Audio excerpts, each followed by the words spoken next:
As an articulate, dynamic and engaging young military officer, Benjamin Netanyahu seemed destined for a career in public service. His first high-profile posting came in 1984 when he was appointed Israeli ambassador to the UN. We never intended to stay, and as everyone can see, we are leaving. From the outset, he took a hard line in dealings with the Palestinian cause, opposing the Oslo peace accords that sought to pave the way for an eventual Palestinian state. But during his first stint as Prime Minister, which began in 1996, he made concessions under US pressure, signing up to the Wye River Memorandum in 1998 that included Israeli withdrawals from the West Bank. Out of office a year later, Netanyahu continued to cultivate a security-first approach that appeals to many Israelis with Palestinian militancy on the rise.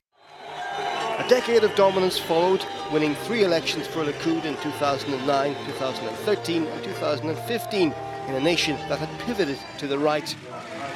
The pursuit of long-held objectives was facilitated by the election of Donald Trump, who shared much of Netanyahu's worldview, as illustrated by the moving of the US Embassy from Tel Aviv to Jerusalem.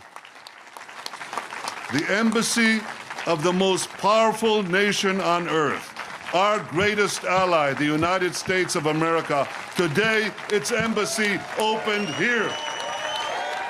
Other controversial moves ensued, including a law that declared Israel a Jewish state, to the outrage of the country's Arab minority.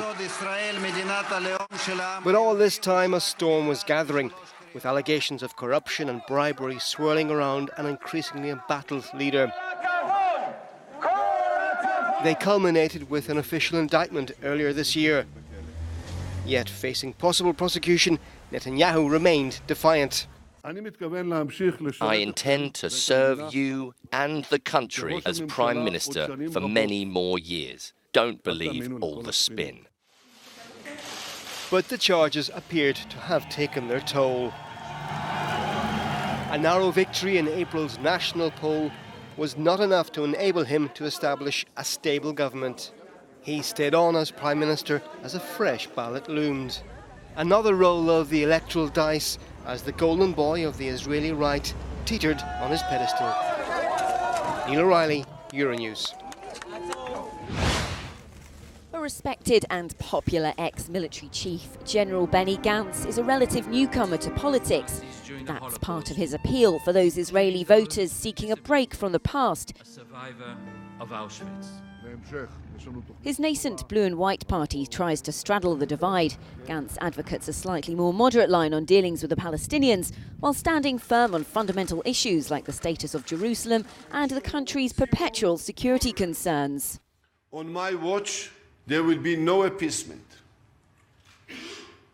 On my watch, Iran will not threaten Israel by taking over Syria, Lebanon or Gaza Strip. Nor will it undermine pragmatic regimes in the Middle East.